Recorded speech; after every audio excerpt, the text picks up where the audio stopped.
Ser podcast.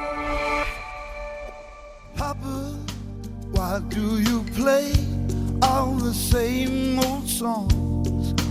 Why do you sing with the melody? 'Cause down on the street something's going on. There's a brand new beat and a brand new song. In my life there was so much anger, still I have no regrets. Just like you, I was such a rebel. So dance your own dance and never forget. N'oubliez jamais. Han pasado casi 730 días desde que Sergio Peris Mencheta estuvo por última vez en La Hora Extra, casi 2 años después. Qué alegría verte. Luis Sergio, bienvenido de nuevo. Sergio, quítame el Luis. Lo he desterrado. 730 días es como se titula el libro que publicas, Caco, un año después de morir y renacer, con la editorial Planeta, la enfermedad como espejo del tiempo. Me gusta decir que no estoy enfermo, estoy en proceso de curación, dices. Como diría tu padre, ¿qué tal, Serioska? ¿Cómo ha ido hoy? Bueno, hoy ha ido bien. Tenía que ir al hospital y no he ido, o sea que ha ido bien. No, estaba muy cansado, no era urgente y me he tomado la mañana de descanso. Estuviste con nosotros presentando Cielos, de Wajdi Mouawad, ensayando aquella obra. Empezó este camino de 730 días en el que te has pasado unas cuantas pantallas, como dirían en tu barrio. En mi barrio, como diría el gato. Total. Con este libro, Leo, no pretendo explicar qué es vivir una enfermedad como la que yo he vivido, ni dar consejos para llevarla mejor, ni mucho menos para superarla. Solo hablo de mi viaje y de las conexiones que este tiene con mi pasado, mis ancestros, con mi futuro, mis expectativas y sobre todo con mi presente, momento a momento, mientras me dicto internamente cada palabra, reviso cada párrafo y me replanteo cada capítulo. Y de cómo este viaje, el de la enfermedad y el de este libro, ha transformado mi manera de mirar a la muerte y, por lo tanto, a la vida. ¿Cuál es el cuerpo que habitas hoy y con qué ojos miras a la vida? Bueno, para empezar, escucho eso y me suena totalmente que lo ha escrito otro. O sea, es alucinante lo de esta experiencia de haber escrito, ¿no? Cómo se convierte de repente eso en una especie de, pues casi de terapeuta que tienes ahí a mano y dices, mira, esto lo escribí, ya ni me acuerdo cuándo lo escribí. Ahora, bueno, pues como digo en el libro, soy el mismo, y mis ojos son los mismos, pero miro otras cosas, me llaman la atención otras cosas, estoy más relajado. Esto que dicen de que le das valor a las cosas que realmente son importantes, pues supongo que está ahí. Me emociono mucho, me llama mucho la atención todo lo amoroso, me da la vuelta, o más bien me saca la vida, porque emocionarse no tiene por qué ser negativo, ni mucho menos, sobre todo cuando está relacionado con el amor. Y creo que es eso, me ha puesto el amor en la pole position de mis prioridades, en las relaciones más íntimas, pero no solamente las más íntimas, en general en las relaciones con las personas. Me siento mucho más, supongo que empático, más cercano, escucho más, estoy más tiempo en silencio y respiro. Respiro. No tengo prisa en este caso por contestar, ni tengo prisa por hacer, ni tengo prisa por estrenar. ¿Crees en el síndrome del aniversario, en las casualidades mágicas, después de tantas como se han dado en tu vida y que repasas en este libro? Todo responde y de las que no hablo. Y de las que no hablo. Todo responde a una especie de plan divino que te trajo a este mundo. No sé si es así. Lo que sí sé es que a lo mejor es que me estoy fijando en esas causalidades o casualidades, como lo prefiramos llamar, más ahora o desde hace 2 años. Me fijo más porque de repente me asaltan, se me ponen delante y digo, ¿pero cómo puede ser? Concretamente el síndrome del calendario es algo que he descubierto en este periplo. Un amigo leyó el libro hace mucho, cuando era un draft muy, muy primerizo, un amigo de batallas, de terapias y de encierros terapéuticos, y él sabe mucho de todo lo que tiene que ver con la terapia, con el autoconocimiento, etcétera. Y cuando vio que se repetía el síndrome del calendario, me habló de este asunto, y estuve leyendo Y sí, hay algo que a lo mejor a lo que no le ponemos atención, como por eso te decía que miro otras cosas, me fijo en otras cosas, me llama la atención otras cosas, que pasa al lado nuestro y que nuestro avatar no tiene tiempo de fijarse en ellas, ¿no? Creo que estoy empezando a convivir un poquito mejor, y digo empezando porque creo que tengo mucho trabajo por hacer y todavía me queda mucho periplo que pasar, que atravesar. Pero estoy empezando a llevarme un poquito mejor con ese avatar, con Sergio físico, con el Sergio, ya has visto que hablo de varios Sergios ahí, Sí. y me estoy empezando a llevar un poquito mejor porque confío más en que la vida fluya como tenga que fluir, y que lo que venga, pues hay que aprovecharlo. Claro, te quería preguntar precisamente cómo es esa dualidad que nos acompaña durante este relato entre Sergio y Ser, cómo has conectado Ser con Serioska. Serioska es como me llama mi padre, como me llama mi madre. Mi madre es rusa y me llama Sirioskin, Sirioska. Mi padre era más Serioska, porque es español. Y mi hermano también me llama Serioska. O sea, en casa soy más Serioska. Aunque, como has dicho, empecé siendo Caco.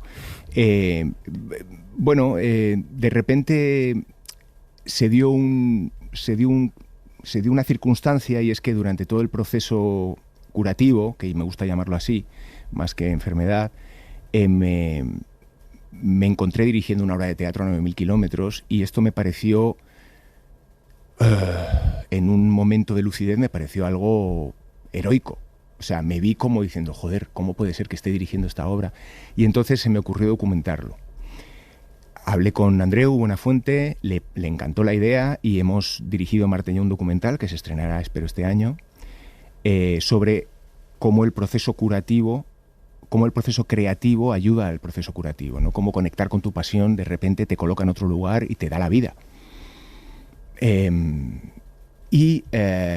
hecho de estar rodando un documental de mi proceso curativo, es decir, de entrevistas, de momentos en el hospital, de momentos en donde te decían una mala noticia, eso estaba registrado, estaban ahí el cámara y el sonidista, me ponía en algo que me hacía despegarme de la víctima, del que estaba sufriendo todo ese apabulle de malas noticias, ¿no? De miedos, etcétera, y pensaba en el documental. No decía, qué bien, esto va cojonudo para el documental, no llegaba a ese punto, pero sí que me ponía en un ojo que está como por encima mío, y veía a Sergio escuchando eso, a Serioska escuchando eso, y había una parte donde decía, hostias, mira, yo no he tenido la oportunidad de ver eso en ningún documental, ¿no? Como a alguien le apabullan con malas noticias de golpe y las tiene que digerir en el acto, como alguien que ha sido siempre, pues, el Capitán Trueno, el Capitán Ugarte, el Gran Capitán, el Cid, bueno, siempre haciendo esos papeles, se tiene que resignar a aceptar la vulnerabilidad, la fragilidad, y vivir en un estado muy blandito de sí mismo, ¿no? Y afloran de repente una serie de cosas que hacen que esa visión desde arriba se vuelva, casi diría, maternal, de cuidado, de no te preocupes, una especie de voz interna que no es el avatar, sino que es algo que está por encima del avatar. Algunos lo llaman Dios. Yo no soy católico, no soy creyente, pero que creo que es una parte de cada uno de nosotros que está quizás un poquito como un palmo por encima y que nos da pistas. Y a mí me viene dando pistas 2 años. Yo he recibido hostias por encima de mis posibilidades desde mi más tierna infancia, Leo. Es un viaje precioso a tus orígenes. Dedicas el libro a papá, inalcanzable, el ser que más has querido, el que más te maltrató, pero también el que más te quiso. Hablas de tu madre, tu salvadora, tu cielo. Solo ella conseguía que te quedaras dormido. De tus abuelos y esa historia de arraigo, de desarraigo, de exilio. La historia de Pura y Jacinto, ahora que vamos a hablar enseguida de la Segunda Guerra Mundial, desde luego que da para un novelón. ¿Qué has descubierto de ti a través de tus raíces, o con qué te has reconciliado? Pues me he reconciliado ya no tanto con papá, ya no tanto con Luis Enrique Peris Mencheta de los Ríos Mélida, que era mi padre, como con ese papá que cada uno de nosotros tiene interiorizado y que se ha convertido en un castigo, en una persona una parte de uno mismo, que te está diciendo permanentemente que no vales, que no es suficiente, que hay que optar, que hay que sacrificar, que la vida no es fácil, Y claro, yo me he dedicado desde que soy pequeño a jugar, no he ganado dinero haciendo otra cosa. No he tenido que servir copas, he tenido una suerte fantástica. He descubierto muy tarde mi vocación, pero cuando la he descubierto no he parado de trabajar y me he ganado la vida con ella, ¿no? Y esto a mi parte papá no le gusta, que no haya hincado codos, ¿no? Nunca hinqué codos, ni en el colegio, ni fuera del colegio, no he sido de estar noches enteras estudiando, ni muchísimo menos. Y bueno, pues ese papá interior en el que se ha terminado convirtiendo mi padre, y que es el que me acompaña, no solo me acompaña en el reproche y en la infravaloración, sino también me acompaña en el empuje, de alguna manera, ¿no? Porque él era muy la madre de la Pantoja. Él, cuando yo tenía un estreno, venía al estreno, se subía al escenario al final de la función, saludaba a todo el mundo, parecía que había estrenado él. Le costaba más decirme lo orgulloso que estaba de mí, a mí, y se lo decía a todos los demás, ¿no? Pero ha sido muy bonito, porque gracias a este libro he podido hablar con él. Le he recordado en su sombra y en su luz, y me he reconciliado con él. He tenido un acercamiento muy bello. ¿Te ha transformado también la forma de educar a Río y a Olmo en esto de quizás disfrutar más de lo que haces, no preocuparte tanto por las notas en esta sociedad de la hiperproductividad y de alcanzar objetivos? Bueno, yo lo tengo claro. Yo a mis hijos, que se les da bien en general el estudio, mucho mejor que a mí y que a su madre, yo les digo que se centren en lo que les gusta, que no traten de ser mediocres en todo para intentar. Pues bueno, el sistema educativo está planteado así, ¿qué le vamos a hacer? Que les trataremos de ayudar en aquellas asignaturas que no les gustan tanto, pero que sobre todo no gasten energía de esas asignaturas para llegar a la media por otras asignaturas que realmente les entusiasman, ¿no? Esta manera de entender las cosas, sobre todo cuando miras atrás y dices, yo no he vuelto a hacer una integral en mi vida, ni la he usado, que la use el que le gusta y el que se dedica a ella. Hay tantas cosas. Ahora estoy reaprendiendo lo que eran, yo qué sé, las sinalefas, los determinantes, porque estoy teniendo que ponerme las pilas para echarles un cable, ¿no?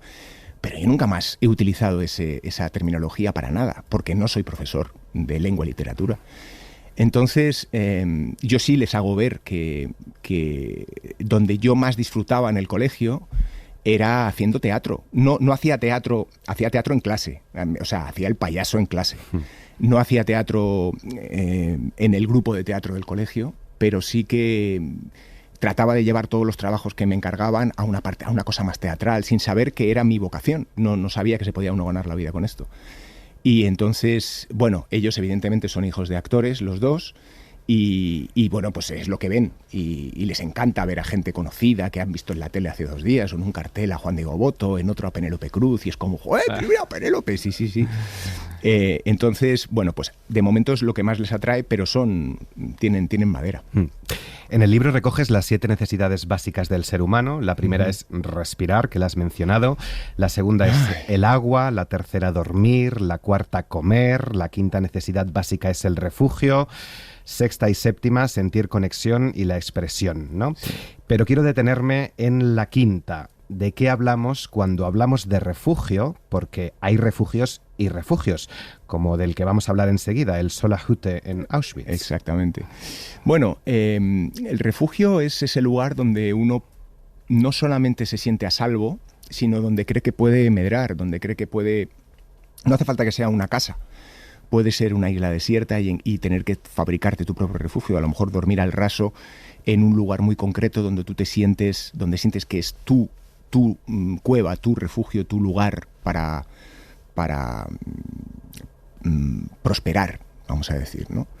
El refugio es algo que ha estado muy ligado a mi familia materna, porque son exiliados republicanos que tuvieron que huir de aquí, que se conocieron en el exilio precisamente, en el barco que les llevó a Leningrado, y bueno, y se pasaron unos cuantos años. Bueno, mi abuelo después de la guerra civil tuvo que batirse el cobre en el frente de Stalingrado, defendiendo los pozos de petróleo en la Segunda Guerra Mundial.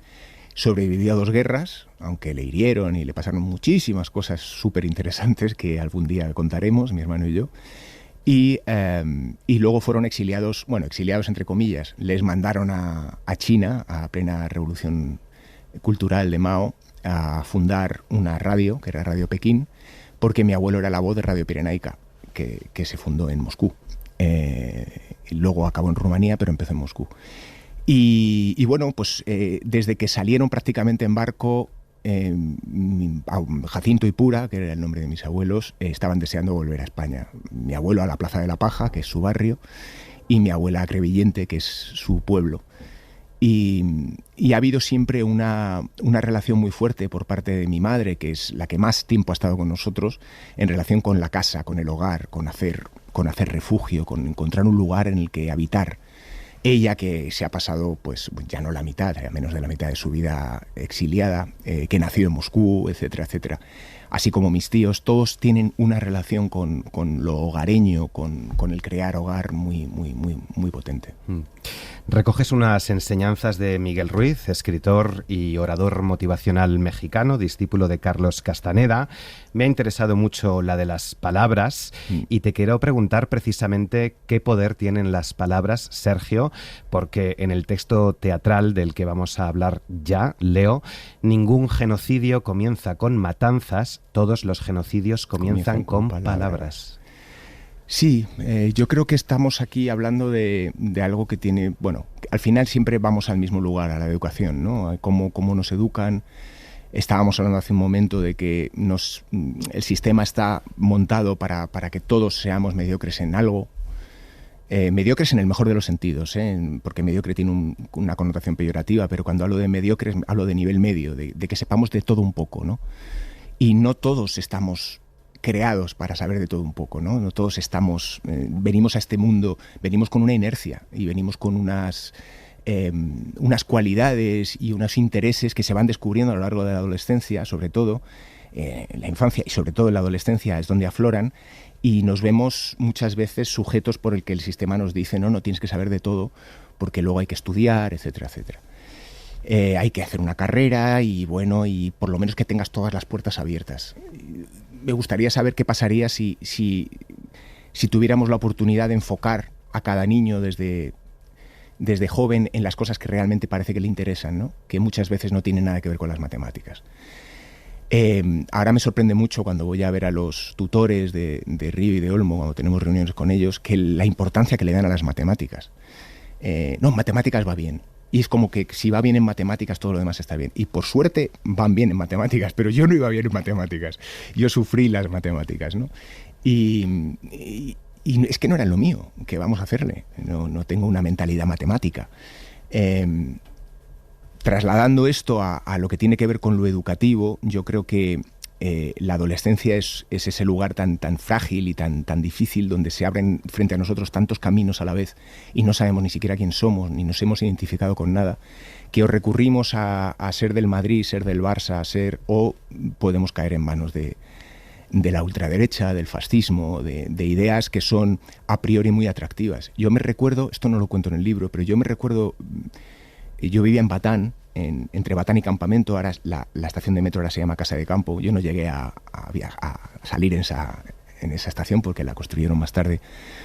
Y yo recuerdo ir con mis amigos, con el Gato, con el Dani, con el José, con el Piri, con el Churchill, y veníamos a la Puerta del Sol y pasábamos siempre. ¿Tú eres de Madrid? Sí. ¿Tú recuerdas que al lado de donde estaba antes el Oso y el Madroño siempre había un puesto de Falange? Sí. Y yo tenía una fascinación absoluta, porque evidentemente soy hijo de rojos, y todo lo que tiene que ver con la ultraderecha me atraía de manera brutal. Había una especie de morbo, como cuando pasas al lado de un accidente y no puedes evitar mirar, ¿no? Y ese era un accidente, estaba ahí y iban todos como uniformados, ¿no? Había una cosa que era muy potente, digamos, el outfit atrae y lo que está detrás. Entonces entiendo, y se entiende muy bien, lo que cuenta Blau Beren, ¿no? Que es una historia que sobre todo habla de eso, de memoria y de cómo la fascinación que a un adolescente le puede producir un fenómeno como el nazismo, ¿no? Entramos en todo eso, pero las palabras salvan y las palabras matan. Y las palabras matan. Es decir, se puede teorizar de muchas maneras, pero si teorizas desde ese lugar es muy fácil convencer porque es el camino rápido para llegar a tocarte en lo identitario, ¿no? Es muy fácil. Siempre digo lo mismo. Cuando utilizo la analogía del fútbol porque es la más cómoda, la más que está más a mano, ¿no? Pero odias a Piqué hasta que Piqué juega en la selección y entonces le adoras porque ha metido un gol de cabeza en un córner, ¿no? Y digo eso, que si nos atacaran de Plutón, pues estaríamos todos en paz aquí. Pero siempre hace falta la comparación con el otro para sentirse parte de. Y eso es, bueno, creo que es el origen de muchas cosas, ¿no? Soñar con el cambio y la revolución pendiente. Este es mi teatro. Aquí somos uno. Yo entiendo y tú entiendes. Y somos lo mismo. Este es mi teatro. Espacio vacío. Es verme y es verte. Vamos con tu teatro.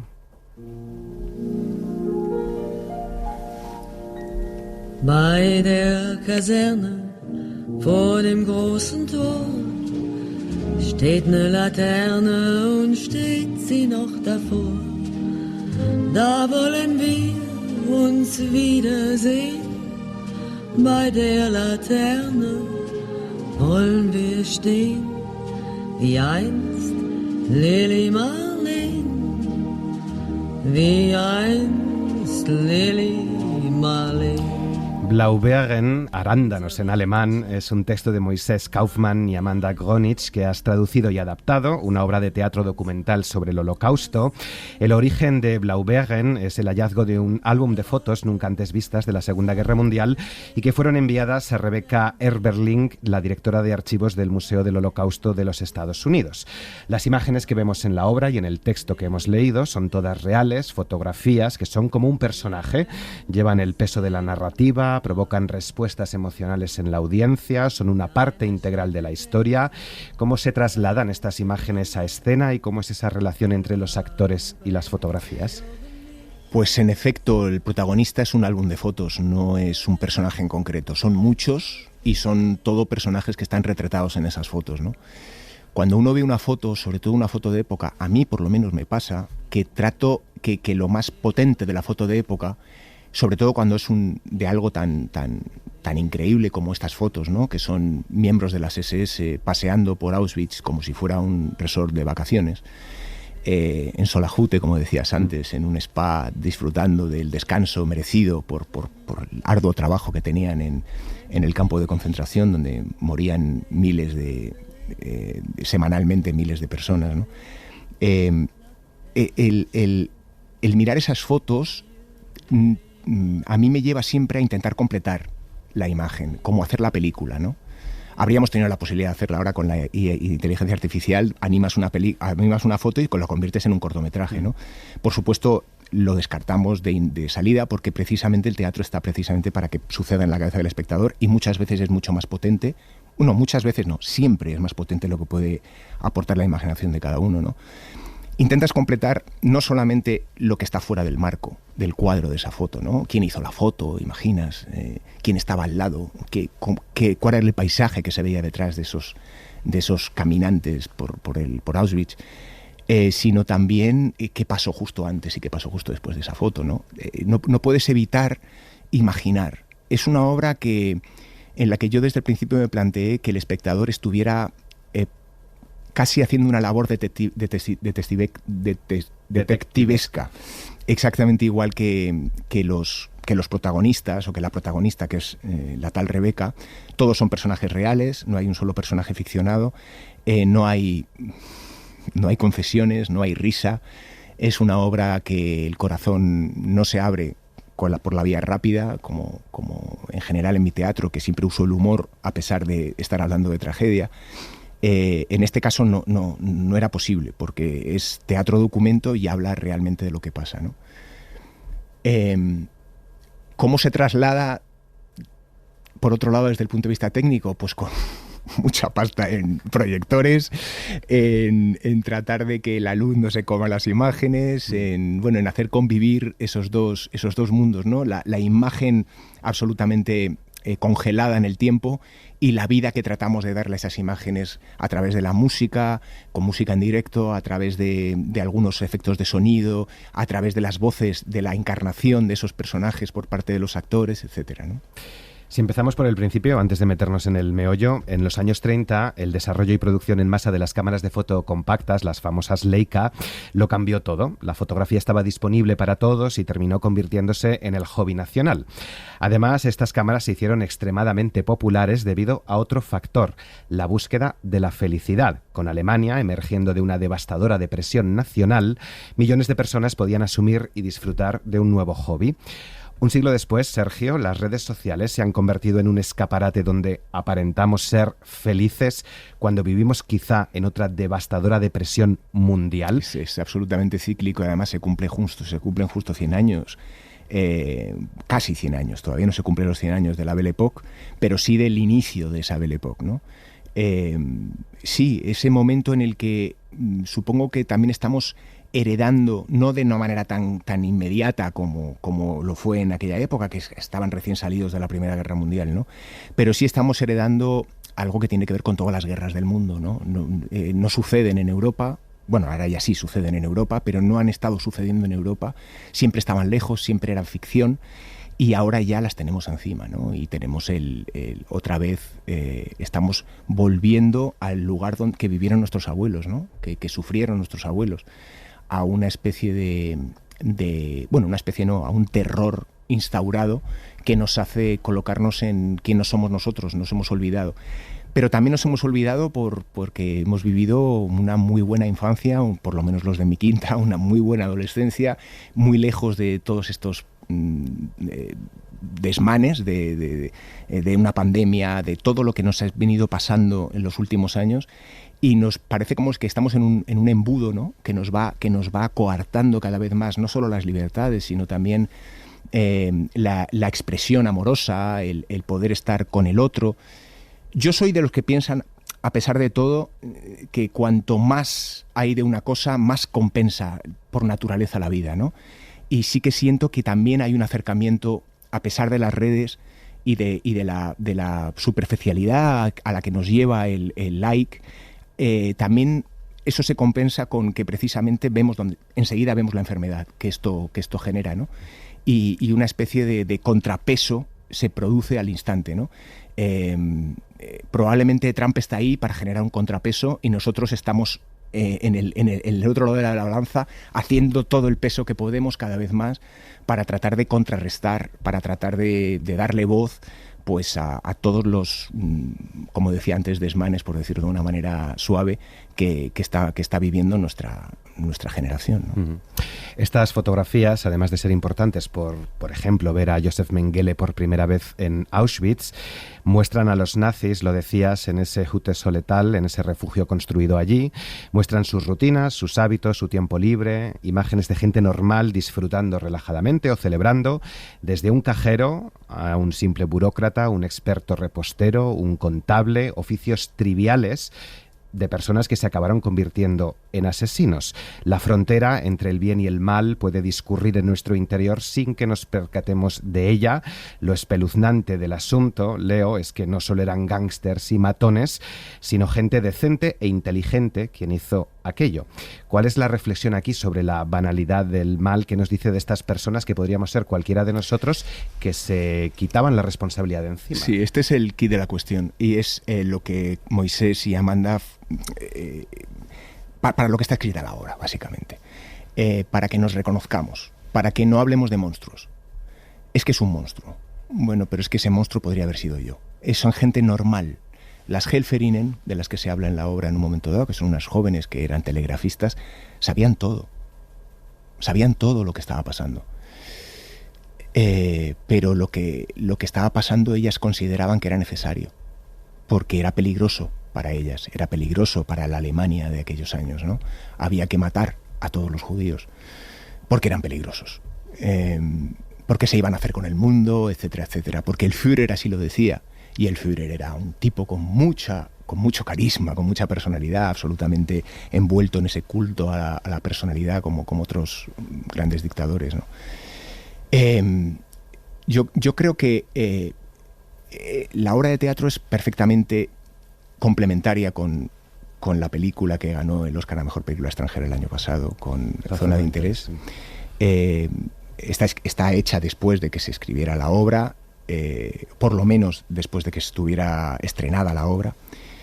Estoy casi seguro que se han basado en el álbum de fotografías para recrear la casa de Hoss, etcétera, y es un poco la visión micro, que es la visión de la familia, extrapolada a la visión macro, que es el campo de concentración. No solo pasean y se relajan en Solajute, que es más que un refugio, era un refugio, pero lo convirtieron en un spa vacacional para regalarle a los miembros de las SS que se habían portado bien y que habían matado a fulanito, se ha cargado a 4 que intentaban huir, pues con tu familia Solajute una semana de regalo, ¿no?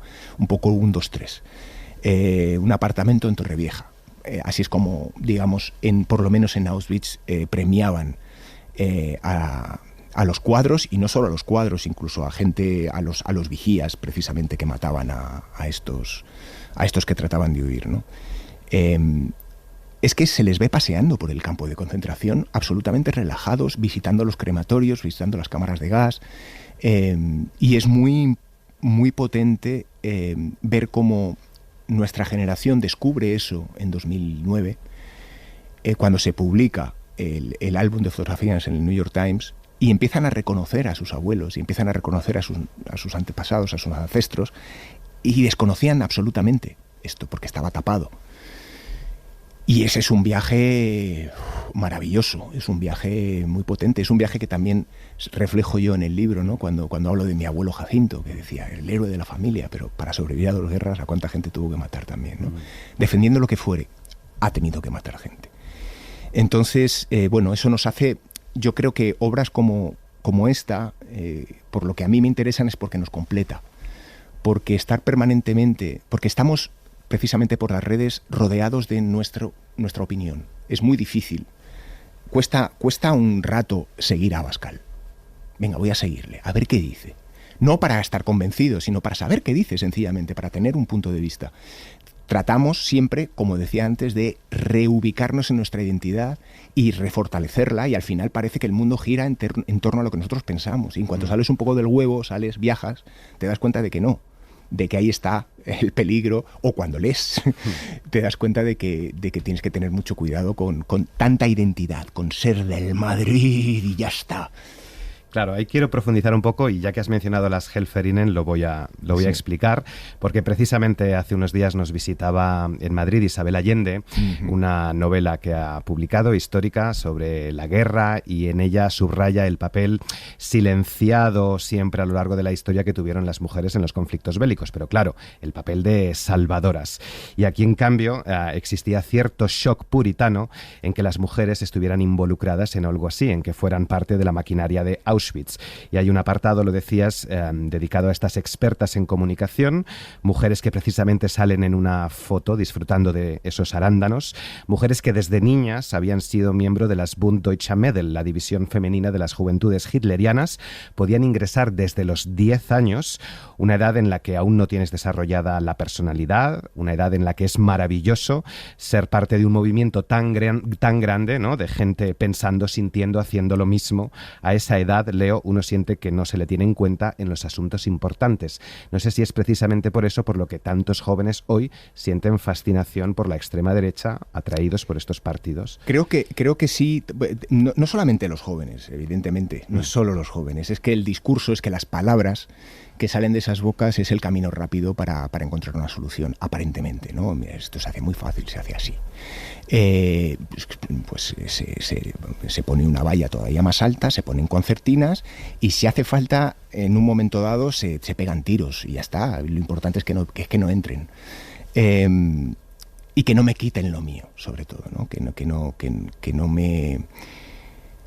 me roben, que no me quiten lo que me pertenece, porque he nacido aquí, porque he tenido esa suerte de nacer en un país como España, donde no hay conflictos bélicos a priori y donde hay un estado del bienestar, etcétera, etcétera. Me lo van a quitar. La vía rápida es entender eso así, porque no me lo van a quitar. No me lo van a quitar, porque ya sabemos que esta gente está haciendo cosas que nosotros no haríamos, para empezar, ¿no? Y porque aquellos lugares donde la riqueza, donde la mezcla existe, son lugares de una riqueza cultural, humana, una apertura al mundo, etcétera, etcétera, muy superior. Evidentemente las fronteras están ahí, y a excepción de este tipo de mentalidades que nos asolan, que están en los medios de comunicación cada vez más, además, que creo que son responsables de gran parte de la difusión de estas ideas, del protagonismo que cobran los que hablan tan a la ligera de según qué cosas sin tener la información adecuada. Creo que está todo montado para que acabemos mal. Insisto, sigo pensando que todo se compensa, y de que a pesar de que el hombre tropieza 2 veces siempre con la misma piedra, la historia nos va enseñando, y la historia está tan reciente, 80 años no son nada, es una generación, son 2 generaciones, son mis padres y mis abuelos, que algo habremos aprendido para tratar de contener esto, y que algo sucederá. Eso espero. Estoy esperanzado en ello. Periodistas, abogados, expertos en negocios y hasta el clero, todos jugaron un papel en la empresa nazi, pero este genocidio era desconocido en el mundo porque esta vez era dirigido por médicos, y eso costó más de entender. Heinz Baumkotter, un médico invitado a Auschwitz para la inauguración de un hospital militar para los guardias de ese campo, se pregunta si quizá fue un cobarde, si no hizo lo que debería haber hecho. ¿Fueron cobardes? Pues mira, su hijo, que es el que le pone voz a Heinz Baumkotter, en un momento dado. Heinz Baumkotter, para empezar, es un tipo que salvó 93.000 prisioneros, le salvó la vida. Era un médico de las SS, que trabajaba en Auschwitz. Salvó la vida, intentó salir del campo varias veces, pero precisamente le retuvieron en el campo porque los propios presos decían: no te vayas porque nos van a matar, porque vamos a morir si tú no estás. Pero por otro lado, este hombre es el que estaba en las vías del tren diciendo: tú a trabajar, y tú a la cámara de gas. Los niños, las mujeres y los viejos a la cámara de gas, ¿no? Es el que decidía, es el que hacía, los análisis físicos para saber si eran capaces de soportar las penalidades del campo de trabajo, ¿no? Él mismo se pregunta, hablo del el hijo, que ha debido fallecer, seguramente, se preguntaba qué habría hecho él. Y se decía: si yo tuviera que estar en esas vías del tren esperando que llegara el tren, lo que haría sería saltar a la vía y que me atropellara y morir. Como en todo este tipo de movimientos, hay gente que todavía conserva la empatía y que es capaz de ver, porque lo que se provoca en la mayor parte de los casos es una ceguera monumental, ¿no? Por miedo, por puro miedo. Se genera el miedo mueve montañas, y había todavía algunos, como el caso de Heinz Baumkotter, que se replanteaban su lugar, y finalmente terminó suicidándose. No sé si hoy tenemos miedo o tenemos cobardía, porque claro, los nazis no querían dejar evidencias de lo que estaba pasando. Hoy, sin embargo, los nazis del siglo XXI cometen atrocidades delante de los ojos de todo el mundo. Este álbum retrata, lo has dicho, el mundo que los nazis vislumbraban, lo dice Rebeca, el mundo en que querían vivir, un mundo sin judíos, sin indeseables, solo para los vencedores. Hoy mismo Israel ha insistido en convertir Gaza en un resort, y en España sigue habiendo gente que dice que habría que fusilar a la mitad de la población. No sé si realmente no hemos aprendido nada. No. No, y además también hay que ver desde dónde se emiten esas sentencias, ¿no? De que hay que fusilar a la mitad de la población para... En general se hacen desde un lugar... no desde el terreno, Yo tengo amigos judíos que no defienden las políticas de Netanyahu, y tengo amigos judíos que sí, con los que tengo pues una crisis existencial importante en lo que tiene que ver con nuestra relación, porque son buena gente, pero no ven. No son capaces de echar la vista atrás, no son capaces de no sé, de ver lo que yo veo, seguramente porque tienen mucho miedo, porque son judíos, porque se han ubicado de las dos opciones que tenían, que era la opción empática o la opción me quedo en casa y no salgo, en la de me quedo en casa y no salgo, ¿no? Y virgencita, virgencita, que me quede como estoy. Porque han preferido no mirar como aquellos que paseaban al lado de la valla del muro del gueto de Varsovia, ¿no? Han preferido no mirar, normalizarlo. ¿Qué voy a vivir? 80 años, en el mejor de los casos, 90. No me voy a complicar la vida, voy a seguir vivo. Ahora, cuando vengan a por mí, a ver quién está ahí para protegerme, ¿no? Es jodido. Yo, de hecho, hablando de redes, como estábamos hablando, tengo mucho cuidado, porque hay una parte, no por miedo, sino por miedo a perder una parte de mi pasado, de mis amigos, de gente que, bueno, pues que tiene ahora mismo esa convicción, ¿no? Y creo que poder debatir con ellos y poder hablar con ellos, lejos de ser peligroso, debería enriquecernos a ambas partes. El problema es que creo que me da la sensación de que de este lado del muro estamos más abiertos a escuchar que del otro lado, donde hay una prerrogativa y hay una especie como de mantra que está impuesto, que es cultural, y del que es muy difícil, desde el que es muy difícil ver más allá. Esas preguntas que se hacen entre ellos y que también nos plantean al público el qué habrías hecho tú en aquel lugar, son preguntas que se hará la generación de dentro de 100 años sobre la nuestra. Por supuesto. No, bueno, ya lo decía Aimar Bretos el otro día, ¿no? Sí, se nos va a caer la cara de vergüenza desde la tumba. En efecto, yo creo que es así. Igual que tampoco se puede generalizar, ¿no? Igual que no se puede generalizar con el conflicto, con ninguno de los conflictos, decir que todo el mundo, no todos los americanos son trumpistas, pero hay una parte donde sin querer caemos en eso, ¿no?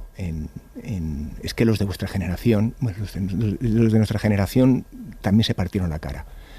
Mi abuelo se partió la cara por intentar que la República continuara, ¿no? Por tratar de preservar unos valores diferentes a los que escribieron la historia, o los que siguen pretendiendo escribir la historia, ¿no? Que son los que vencieron. Yo creo que es importante siempre analizar las cosas con un poco de profundidad para que nuestros nietos y nuestros bisnietos sepan que eso sucedió, pero que también que no hubo un silencio absoluto. Hay un silencio absoluto por parte de muchos gobernantes.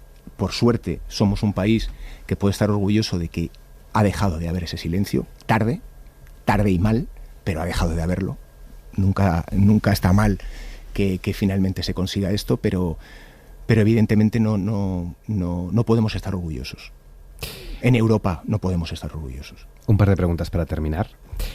En las encuestas la gente dice que las partes menos dignas de confianza en nuestra sociedad son el gobierno, las grandes empresas y las redes sociales. No sé qué confianza tendrán en los medios de comunicación, pero las más dignas de confianza, museos, porque los museos están basados en hechos. Enseñamos objetos originales, permitimos que la gente llegue a sus propias conclusiones. No sé si también este es el espíritu de la obra.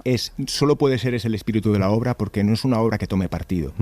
Es una obra que cuenta los hechos a través de unas fotografías que existen y que están ahí. No hay panfleto. Señores, esto sucedió. Además, por más que algunos cretinos sigan diciendo que no sucedió, porque hay gente que opina que no sucedió aquello, está ahí. Y estas fotos se hicieron y podemos ver a esta gente paseando, como decíamos antes, tranquilamente por el campo de concentración, ¿no? Y el primer obstáculo con el que se encuentran es el sentido principal del museo, que suele ser o debe ser el enfocarse en las víctimas, no en los perpetradores. Te has encontrado con el principal problema de todos los actores en la primera semana de ensayos. Claro, ¿ves? No sé si también, aunque aquí se focalice y cuente la historia de aquellos perpetradores, si también el sentido es honrar a las víctimas. Sí, es un ejercicio principalmente de memoria. De hecho, así acaba en un monólogo de Rebeca hablando. No dice en ningún momento la obra utiliza la palabra memoria.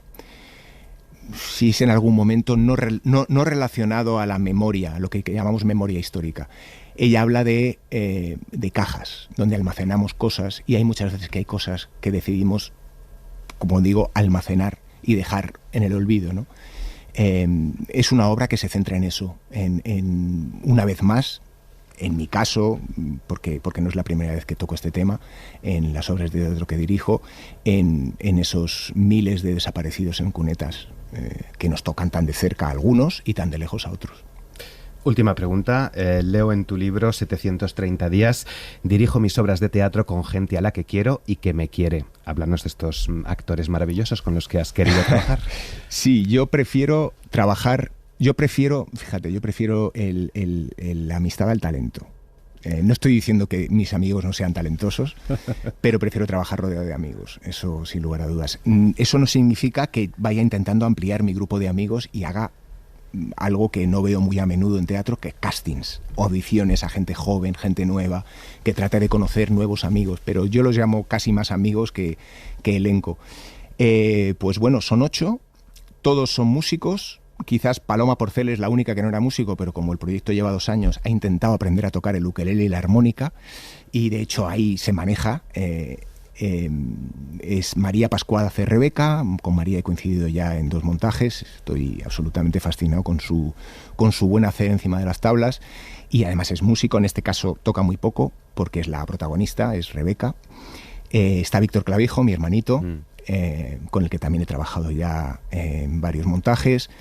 Está Clara Alvarado y Eric de Loizaga, son 2 novedades, 2 nuevos piratas con los que todavía no había tenido la oportunidad de trabajar, y estoy fascinado con lo buen director de casting que soy. Nacho Núñez, que había estado también en Castelvines y Monteses, que sabe tocar, pues creo que 20 instrumentos, y aparte es un talentazo encima de las tablas. ¿Quién más? Está Irene Maquieira, que estuvo en Ladies Football Club, igual que María, y que bueno, es una bicharraca. Y luego está un querido amigo mío con el que tenía muchas ganas de trabajar, con el que compartí piso, con el que no coincidí en salir de clase, porque somos de generaciones diferentes, que es Nacho López, que no tiene redes sociales, que vive aislado en su mundo, y que es un excelente actor que tenía muchas ganas de que tuviera la oportunidad de subirse a un escenario y demostrar lo que vale, ¿no? Pues Sergio Peris Mencheta, los que no se pronuncian transfieren el trauma a las siguientes generaciones. Gracias por haberte pronunciado en La Hora Extra. Muchas gracias a vosotros, ha sido un placer. Igual. Para no perderte ningún episodio, síguenos en la aplicación o la web de la SER, Podium Podcast o tu plataforma de audio favorita.